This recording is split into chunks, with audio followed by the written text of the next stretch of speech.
It's fall, y'all, and you know what that means? It's pumpkin spice season. You know I couldn't go the full season of fall without giving you some kind of recipe that uses pumpkin spice, because let's face it, most people, not everyone, I was gonna say everyone, most people love pumpkin spice, especially during the fall. So, because of that, because it's fall, pumpkin brownies. Oh my gosh, they're chocolatey, they're pumpkiny, they're everything you can love about fall. Let's go. The first thing to get started with these pumpkin chocolate brownies is to get a double boiler going. If you don't have a double boiler, I don't either, don't worry about it. What you need is a heat-proof bowl, either metal or glass, and a pot, because we're going to use the bowl as our double boiler situation. So we're going to put water about 1 inch deep into the pot. For me, for that size pot, it was about 2 cups of water. Yours might be different depending on the size. You just want to make sure the water doesn't really touch the bottom of your bowl. And you always want to make sure that your water doesn't run out. Put that on about medium-high, and we're going to bring the water to a simmer. Once the water is simmering, butter, semi-sweet chocolate chips, and unsweetened chopped chocolate. So I'm using 2 types of chocolate in these brownies. Semi-sweet chocolate chips, classic, you know, standard, goes in almost every chocolate recipe, and then unsweetened chocolate.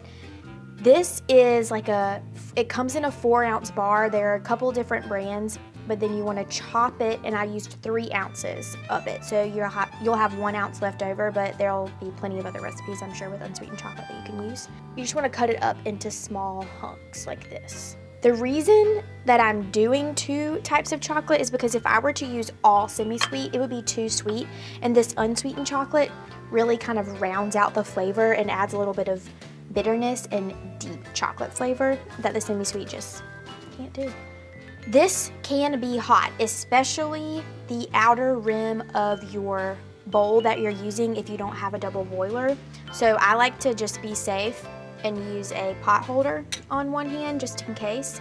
This will melt down really quickly, and once it's all melted and smooth and saucy and glossy, I think that's like my word of 2020. I think half of the episodes that I've done, saucy and glossy, there's a hashtag. Someone posted about it, hashtag saucy and glossy, and they tagged me in it. It was amazing. So whenever this is looking hashtag saucy and glossy, you can take it off the heat, and we're gonna let it cool for about 10 minutes. If you make this, tag me at ivyotum and put hashtag saucy and glossy. When your chocolate and butter are all the way melted, turn off the heat. We're gonna let it cool for about 10 minutes because we don't want it to be too hot whenever we're incorporating in raw eggs. Otherwise, we'll have scrambled eggs inside of brownies, and that is sick. So while it's cooling, like this video. Be sure to subscribe to Southern Living on YouTube. Chocolate and butter are melted. It's hashtag saucy and glossy. Gonna cool it on a trivet for about 10 minutes. If you're real brave like me, you can get a towel and take this out. Be very careful. If you need to wear hot hands, it's okay. I don't have any nerve endings in my fingers, so that's a lie. I do actually, but I have burnt them off multiple times. So I'm gonna let it cool. It's better to let it cool off of the double boiler because the steam is just gonna keep heating it. While my chocolate is cooling, I'm going to whisk together some granulated sugar, eggs, coffee, and vanilla extract in a like medium to large-ish bowl. 3 large eggs, 1 cup plus 2 tablespoons of granulated sugar. Now, where we got that measurement from, I'll never know. So 1 cup is 16 tablespoons plus 2, that's 18 tablespoons. That's just what the recipe calls for. Don't at me. Whisk together your eggs and your sugar. I like to break up the yolks and then really give it a good whiskeroo. So like I was saying earlier, the whole reason that we're letting this chocolate cool is because if we were to pour the hot chocolate into this egg mixture, yikes. We are going to do what is called tempering the egg. So we're gonna add in a little bit of the cooled but hot chocolate mixture. stir it up so the eggs can get like, you know, used to the environment that they're in, and then we'll add in the rest of the hot chocolate mixture. Into my eggs and my sugar, I'm adding 2 tablespoons of coffee, brewed coffee.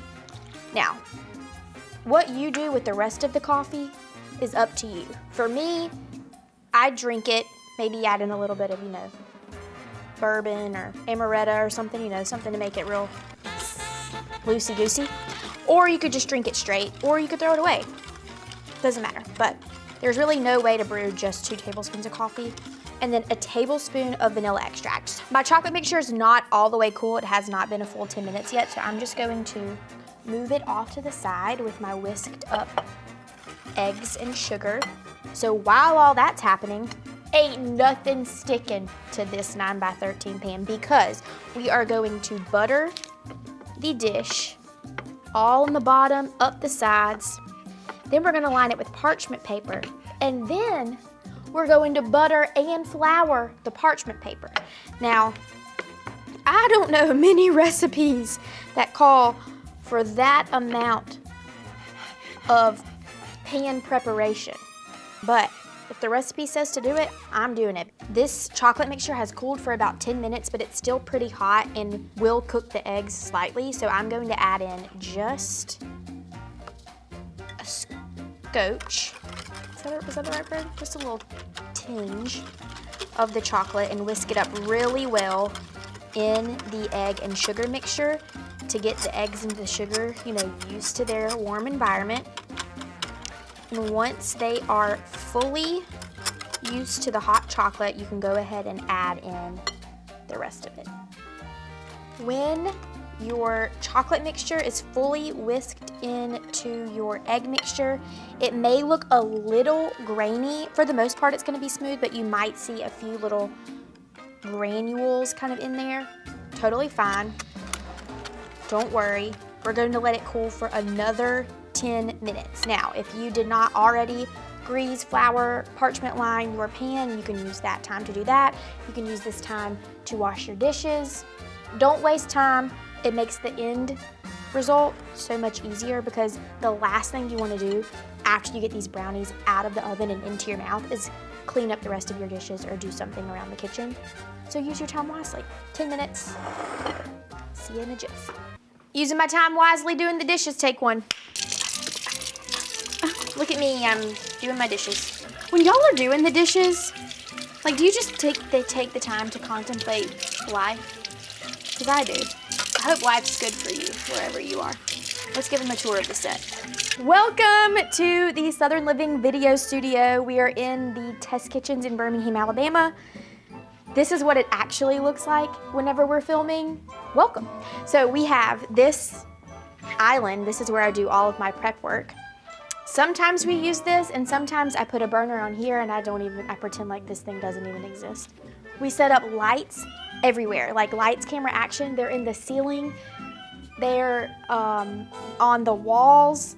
I have my sidecar over here, my little table of all of my things.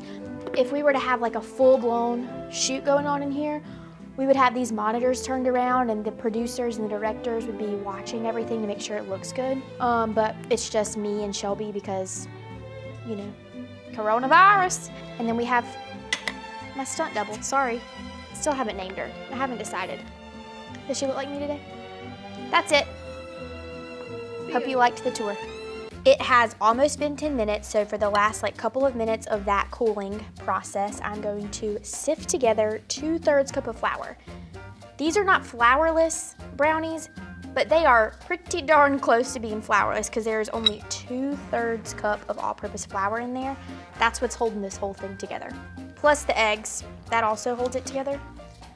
But the flour, half teaspoon of salt, and I think this is 1.5 teaspoons of baking powder, pretty sure, but we're linking the recipe just in case you missed that whole measurement. So we're gonna sift it.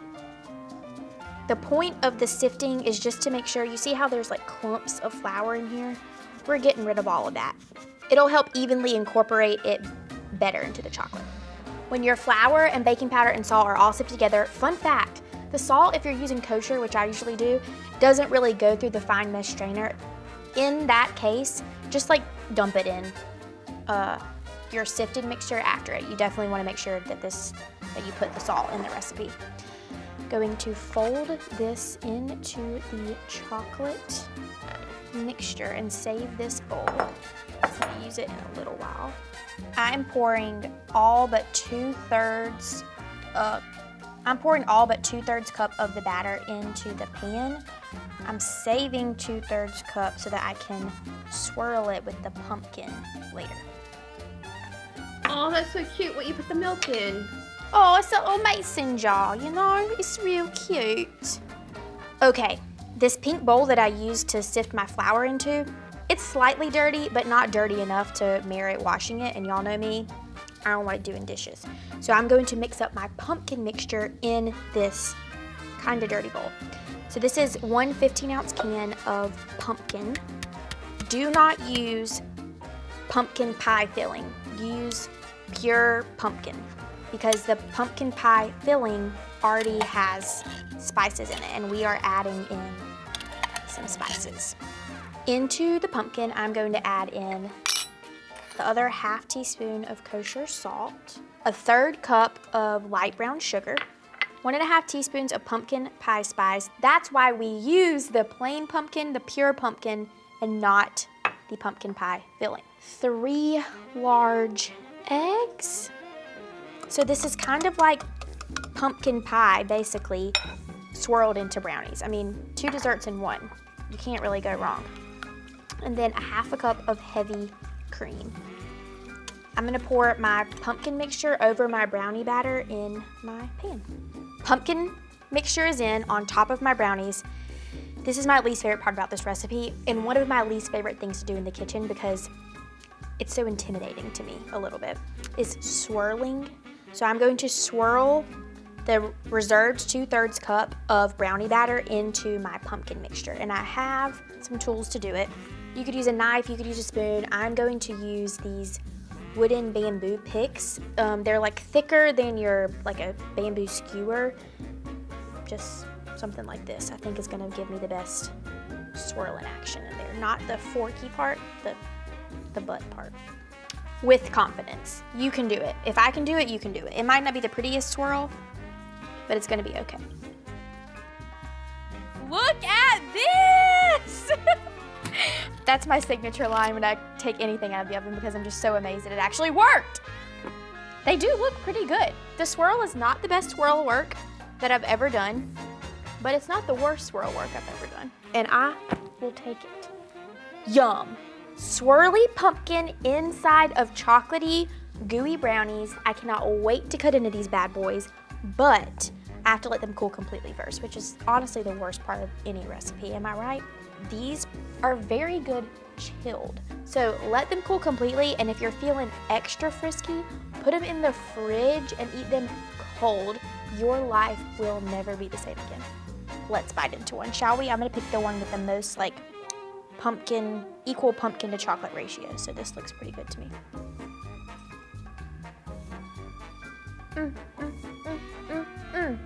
So yummy. Yum. I think chocolate and pumpkin might be a little bit polarizing to people. If it's polarizing to you, you should definitely give this a whirl because this scenario right here, so good. Be sure to give this video a thumbs up. Subscribe to Southern Living on YouTube. We'll be back next week with another recipe or home inspiring thing. Who knows what we're gonna be doing next. Bye, y'all. Happy baking.